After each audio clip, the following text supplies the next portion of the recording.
I want to bring up our keynote speaker for this morning. Ms. Cecelia Knox, and this is in your program as well, is the Director of the Community Partnerships for Workforce Development and Continuing Education here at the college. In this position, she's responsible for engaging in partnerships with public and private organizations to provide opportunities for students, faculty, and staff at the institution. In addition to her current role, Cecelia also manages the Next Step program, where she puts her more than 2 decades of experience in program management to use. As a lead of the Next Step program, she plans, implements, and oversees the innovative education solutions for underserved populations. She also helped to secure grant funds for persons in various states of transition and oversees one of the institution's job training youth programs, Youth at Work, which serves over 1,200 youth in Prince George's County. Cecelia completed her undergraduate and graduate degrees at Bowie State University in psychology, and is currently, as if she doesn't have enough going on, is completing her doctoral program in community college leadership at Morgan State University. And I have to say, on a personal note, she's just really a nice lady. And that's a good thing. That's a good thing. So I bring to you right now our keynote for this morning, Ms. Cecelia Knox, and I know you will enjoy her.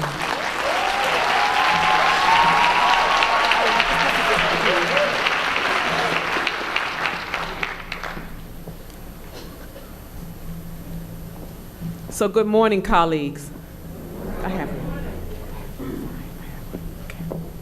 So as I attempt not to be nervous standing before you all, and many of you who know far more than I do and are wondering why I'm here, and I'll get to that. I also wanted to add that I am also a community college graduate. I was a student at Community College of the Air Force, housed at Pierce Community College in Tacoma, Washington, while I was stationed there with the United States Air Force. I'm also a caregiver, and I'm the daughter of an educator, and those are things I'm very proud of. And then, so you are asking, okay, why Cecelia? So someone thought it was a good idea. It's simple. It's simple. There's no deep science to it. Someone thought it was a good idea, and then I said yes. And so it is just that simple.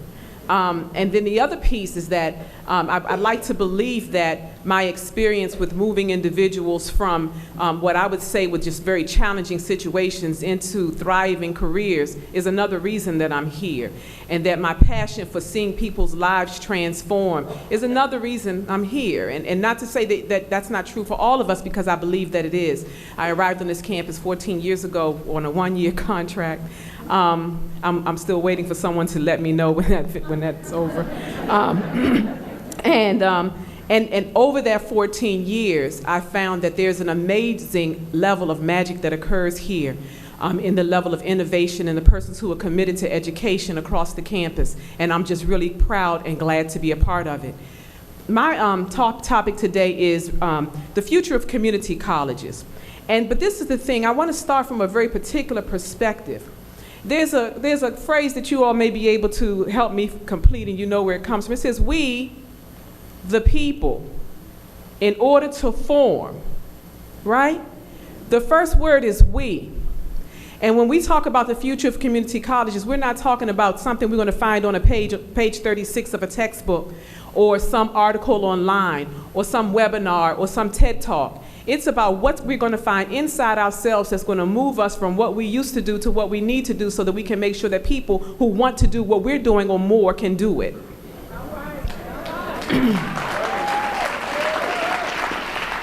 So before there was ever a syllabus in the world, there was we. Before there was ever theory, there was we. Before there was pedagogy, there was we. Before there were buildings, there was we. Before there were student clubs, there was we. Before there was ever Blackboard, there was we. So I'm speaking from a very particular perspective today. And Dr. Dukes already spoke about the challenges we are facing moving our students along. And we all understand that we're having declining enrollment. We understand that the demographics are changing. Prince George's County started seeing a shift in demographics, I want to say, in the late 50s. And I know as late as the 70s is when my family moved into the county and we started to see the flight that took place, so we understood that the demographics were going to change. So for us to pretend that this is new is a little silly. So, that's right. The other thing they should have said in my bio is that I tend to call a thing a thing. But that's why we're here today, because we're here today to make sure that those of us who wake up on any given moment and get here the best way that we can, that we get to use our passions in the right way. And I got to find my clicker. Okay. Got it. So we're here to talk about change, and the change is going to occur within us first. And it would be very easy for me to stand here and say, here's what worked somewhere else. Here's what worked according to the writers, Bailey, Jenkins, and Jaggers, who wrote Redesign in the Community College, or Weimer, or Rita Smilkstein, who teaches us how to redesign our syllabi so that it makes sense, so that the learner is in charge of his or her own learning. But really, we're going to start with ourselves. Let's start with the history. Back then, let me make sure I'm at the right slide. So when the community college as we know it began particularly somewhere around the end of World War II. Now, it didn't begin there because there were junior colleges and other institutes of education before then. But there was a need after World War II to educate citizens to move into the level of industry that was required at that time. And so, but what you saw then was educating, sometimes it was gender-based. You were only able to take a certain to major in a certain topic if you were a male or a female, and if you were a male or female, you could not major in certain topics. It was also segregated largely by race, because at that time, blacks were not allowed to be educated along with everyone else, and much less any other minority group. But now we're moving into an age where we're looking at classrooms that are far more diversified. We're looking out at audiences and classrooms where you can find someone. I think our statistics are somewhere around 59 different nations are being served here. The number, I could be off with that number, but there are many nations being represented in our student population. What are we doing different?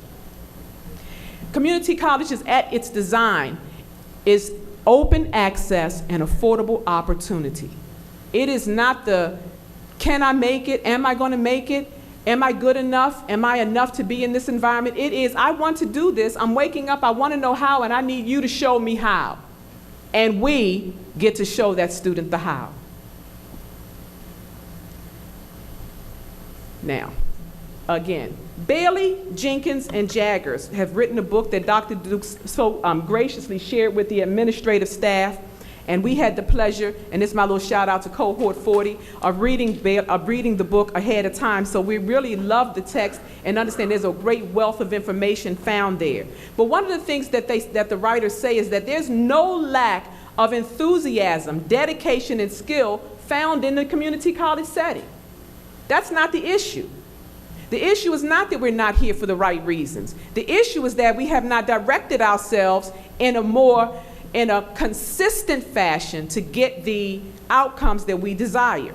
But Prince George's Community College is making headway. We have a lot of things that are working for us right now. Math redesign, the Academy of Health Science, PGCC Cares, Challenge 15, IPASS, DMSI, which is Diverse Male Student Initiative, WOW, First Year Experience, and Dual Enrollment. We're on the cutting edge of many of these great and promising practices. We are right there. We are right there. When the consultants were here and we started to look at what is it that we need to do, it does require this college to undergo a redesign. We cannot do all of the great things that are promised or all of the great things that would benefit our students if we remain the same in our organization, in our structure, in our processes, in our policies. We cannot do that doing business the same way. You do the same thing the same way, you get the same results no matter how much you wish it were different. So the consultants, when they were here, said that, okay, the plan for redesign has three foci. Future focused, student success focused, and action focused. Future focused, student success focused, and action focused.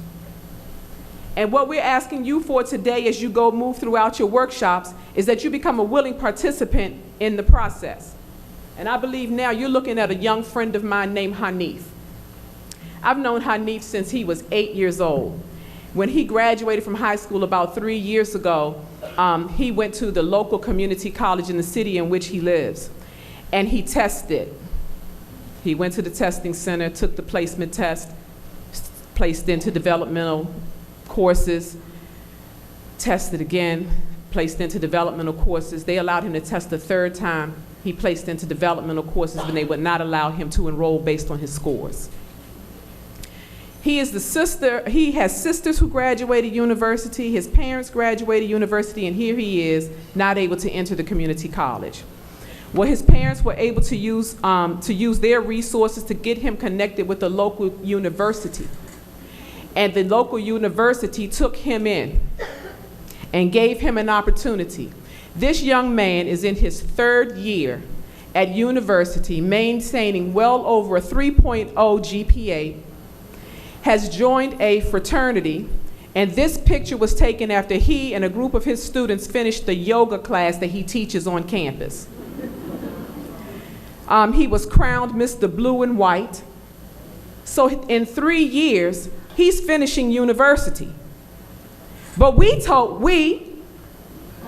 told him he wasn't ready. We said that to him. And his family called me and they said, Cecelia, what can we do about this? Why is the community college saying this? And I said, well, there's a bottom line number and we're trying to make sure that, and I gave them all, and they didn't want to hear that. They wanted to know why Hanif was not going to go to college like everyone else in their family. And they knew that he was a student who would have done better in a closed environment like a community college. But that didn't happen. So I'm asking you all to say now, what can we do differently so that we don't turn Hanif away? And how do we make sure that whatever the story is, whether it's your own story or whether it's the story of one of your family members, whoever the student might be, because according to the demographic, he was already set up to fail anyway. He's a black male, right? So here he is, and all of the research and statistics tell us that's the group that's not going to make it if we're only going by what's on paper. But how do we do what we're going to do so that he can make it? So in addition to, Dr. Duke says, well, I'm sure you've done your research, and I have. And I'm down to 5 minutes, so now it's speed talk. So I've done my research, and so I'm going to give you about 6 simple principles to guide you through today. One is, how are things designed? You may want to ask yourself this question as you move along today. How are things designed? How are we designed so that the student has so many choices that when they come here, they don't know which way to go, and we have not provided them with the resources they need to bring those choices into one selection of a major which will guide their pathway to a career? How are we designed? Are we designed that a student has to go to 6 different buildings before they can complete registration, or before they can understand where to go for registration? Do they really have to speak to 3 different folks to find out where a department is? How are we designed? What is the design? Then what are the stories of our students? Are we clear who we're serving? Are we serving students based on the statistics and the data that we read in books, or are we serving students based on who they tell us they are when we meet them and spend time with them and respect them enough to know their name and find out who they are? Are we symphony? Are we operating in a way that really allows cross-departmental collaboration? Are we really doing that? And what are the ways that we can do it? So as you move along, find those workshops that answer that question. What are the ways we can create symphony on this campus among colleagues, staff, and professionals? This one I like the most, which is empathy. Now, these six skills come out of a book called A Whole New Mind by Daniel Pink.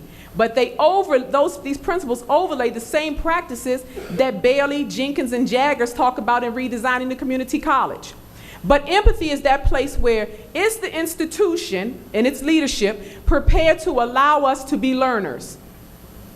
Are we going to sample some of these practices to see if they work and not be penalized when they don't?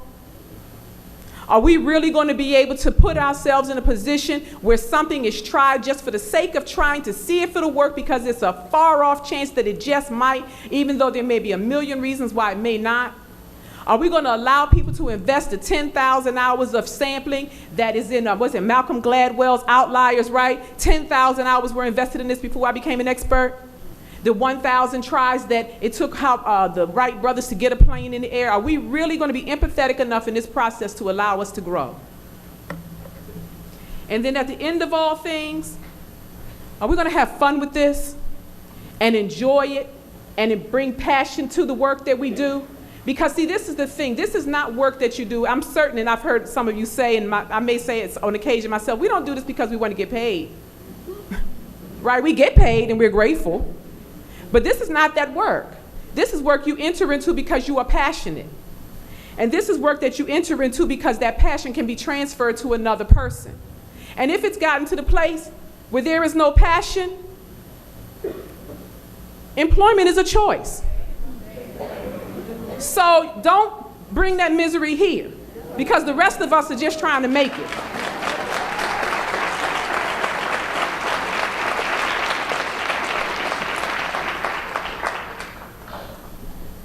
And then we're getting to my 2-minute warning.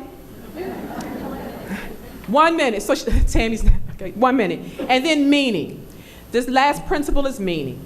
What will we do to create meaning and relevance and authenticity and all of those things and return on investment for our students that make them want to pack out the house? We have to create that meaning. We have to put in place things and attitudes and behaviors that are relevant for our students and make them want to come here, even when Steve Harvey says go somewhere else. We have to make them still want to come here. How can we then create that meaning? And I'm down. Take this with you as you go. Why are we here? Be inspired by possibilities, not discouraged by obstacles. I found this on the AARP website.